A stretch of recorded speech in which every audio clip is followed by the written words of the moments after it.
Hi everyone, स्वागत है आप सबका फिर से एक नई वीडियो पर। आइए देखते हैं मैथ से रिलेटेड कुछ महत्वपूर्ण क्वेश्चन जो कि अक्सर कॉम्पिटिटिव एग्जाम में पूछा जाता है और बहुत ही टफ लगता है, लेकिन आसान तरीके से हम लोग इस क्वेश्चन को सॉल्व करने का प्रयास करेंगे। वीडियो शुरू से अंत तक जरूर देखिएगा। आपसे निवेदन है, अगर वीडियो पसंद आए तो ही आप वीडियो को लाइक कीजिएगा, दोस्तों के साथ शेयर कीजिएगा और सब्सक्राइब कीजिएगा। आइए देखते हैं पहला क्वेश्चन। एक व्यक्ति के पास कुछ मुर्गी और कुछ गाय हैं।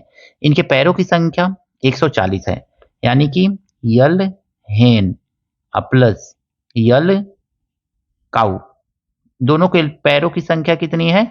तो 140 है, ऐसे दिया हुआ है। फिर देखेंगे तो हेड हेड की संख्या कितनी है, यानी कि सर की संख्या कितनी है? तो हेड हेन का प्लस हेड काऊ का, दोनों के सरों की संख्या कितनी है? तो 48 है। बस ऐसे सिंपली लिख लीजिए। अब आपको एक ट्रिक याद होगा कि हम अगर में चौपायों की संख्या जानना है तो चौपाया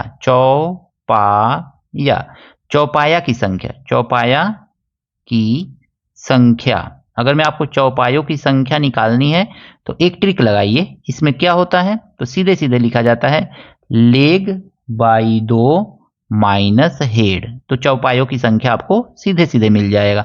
लेग कितना है? तो 140 है, तो 140 बट्टा 2 कर दीजिए। हेड कितना है? तो 48 है। बस काट दीजिए। तो कितनी बार में कटा? तो 2 सत्ते 14 माइनस 48, माइनस करेंगे कितना मिलेगा? तो 10 में से 8 गया 2, 6 में से 4 गया 2, 22 को चौपाया, यानी कि काऊ कितनी हो गई? तो सीधे सीधे यहाँ पे लिखिए काऊ इज इक्वल टू 22। तो काऊ जब 22 गो हैं तो हेन कितनी होगी? सीधे सीधे आपको मालूम होना चाहिए कि जब हेड की संख्या 48 है तो गाय और मुर्गियों की संख्या भी 48 ही होगी। तो गाय और मुर्गी टोटल 48 है, उसमें से 22 गो गाय है तो मुर्गी नहीं पता चल जाएगा। तो 48 में से 22 को माइनस कर दीजिए, आ जाएगा 6 2 26, यानी कि मुर्गियों की संख्या कितनी है? 26 है। ऑप्शन नंबर डी जो है इसका सही है। देखिए दोस्तों, इसमें कहा गया है कुछ तोता और बकरी के सर की संख्या 35 और पैरों की संख्या 90 है। तोता की संख्या है। इस क्वेश्चन को भी सेम ऊपर वाले के जैसा ही करेंगे हम लोग। इसमें कुछ लिखने की जरूरत नहीं है, डायरेक्ट इसको हम लोग करेंगे। तो सबसे पहले तो चौपायों की संख्या, चौपाया कौन होगा? बकरी होगी। तो लिखेंगे बकरी की संख्या, बकरी की संख्या। तो बकरियों की संख्या क्या होता है, यानी चौपायों का संख्या का फार्मूला क्या होता है? तो लेग यानी कि पैरों की संख्या बटा 2 माइनस सर की संख्या, यानी कि हेड। इसको याद कर लीजिएगा। इसी पे सारा का सारा क्वेश्चन आपका इस तरह का लग जाएगा। लेग पैरों की संख्या कितनी है? 90 है, तो 90 बटा 2 माइनस सर की संख्या कितनी है? तो 35 है, तो लिख लीजिए 35 इस तरह से। अब अगर मैं इसको डिवाइड करेंगे तो 90 को 2 से डिवाइड करेंगे 45 आएगा, माइनस 35 आ जाएगा। अब 45 में से 35 माइनस करेंगे तो आपका 10 आ जाएगा। बकरियों की संख्या कितनी हो गई? 10। तो अब लिखिए तोता की संख्या। तोता कितने होंगे? तो तोता ध्यान से देखिएगा, तोता कितने होंगे? अगर मैं सर कितना है? 35 है, तो बकरी और तोता दोनों मिलाकर के 35 गो हैं। तो दोनों मिलाकर के 35 और उसमें से बकरी कितनी है? 10 गो है, तो 10 गो को निकाल दीजिए। तो कितना मिल गया आपका? 25 गो मिल गया। तोता की संख्या कितनी हो गई? 25। ऑप्शन नंबर सी जो है इसका सही है।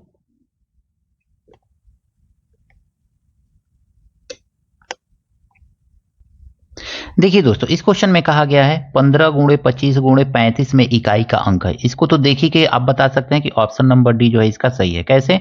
तो जब भी इकाई का अंक सभी अंक में 5 हो 5 हो 5 हो तो उसका आंसर भी 5 ही होता है। आइए सॉल्व करके देखते हैं। 5 5 का मल्टीप्लाई करेंगे तो 5 गुणे 5 25 आएगा। फिर ये 5 लेंगे और ये 5 लेंगे, इन दोनों का मल्टीप्लाई करेंगे तो 5 गुणे 5 इज इक्वल टू कितना आ गया? 25 आ गया। अंत में क्या आया? 5 आया। तो ऑप्शन नंबर डी भी सही है। इसी को इकाई का अंक बोला जाता है। देखिए दोस्तों, इस क्वेश्चन में कहा गया है 471 गुणे 167 गुणे 342 में इकाई का अंक है।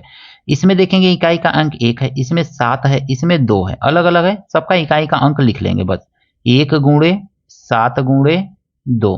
अब 7 गुणे 1 करेंगे तो कितना आएगा? 7 आएगा और गुणे 2। और 7 गुणे 2 करेंगे तो आएगा 14, यानी इकाई का अंक क्या आ गया? 4 आ गया। गलती से हम यहाँ पे ऑप्शन नहीं लिखे हैं, 1 2 3 4 छूट गया था, तो ऑप्शन नंबर डी जो होगा ये आपका सही होगा। देखिए दोस्तों, इस क्वेश्चन में कहा गया है कि ₹5 की 6 की दर से केले खरीद कर 6 की 5 की दर से बेचने पर प्रतिशत लाभ अथवा हानि है। तो इसका एक ट्रिक होता है, सबसे पहले क्या करेंगे, तो रुपया इधर लिखेंगे, इधर लिखेंगे संख्या, यानी कि कोई भी चीज हो सकता है, वो केला हो सकता है या वो कुछ भी हो सकता है, तो उधर लिख लेंगे संख्या उसका। रुपया कितना है, 5 रुपया में खरीद रहा है कोगो, 6 को खरीद रहा है, और 6 रुपया में कोगो बेच रहा है, 5 को बेच रहा है। बस इस तरह से इसको मल्टीप्लाई कर लीजिए, 3 छचा के 36 और 5 बचे 25। बस आपको इसमें कुछ नहीं लिखना है। अब आपको क्या लिखना है, इधर वाले को ना SP लिख लेना है और इधर वाले को CP लिख लेना है। अब आप जानते हैं क्या होता है, तो प्रॉफिट परसेंट इक्वल टू होता है SP माइनस CP। प्रॉफिट ही ना हो रहा है, 36 SP है और 25 ये है, तो 11 का प्रॉफिट हो गया। अब बटा CP ही तो नीचे लिखा जाता है, तो मल्टीप्लाई बाई CP और मल्टीप्लाई 100। 25 से 100 को काट दीजिए, 25 चौको 100, 11 चौको 44, तो 44% का क्या हो रहा है, उसको लाभ हो रहा है, यानी कि ऑप्शन नंबर बी जो है इसका सही है।